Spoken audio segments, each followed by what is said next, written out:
Ang unang aswang ay malungkot, siyam na buwang tumaghoy sa gubat, di maubusan ng luha, nakikiramay ang aking alulong, nalalapit ng magluwal, ngayon po ang isisilang ang bata. Pilit kang lumalabas, nagpipilit tumakas pa.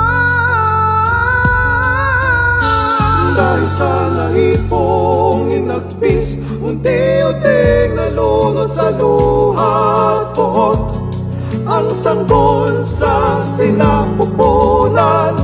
Hindi kita iluluwal, ikaw ang unang iyan ay isang ngalan ng pag-ibig. Imatitiis ko yan,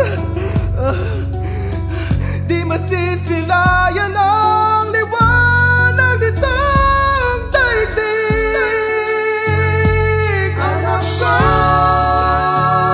mabuti pang pikit mga mata at huwag tumikip ng simoy ng hangin.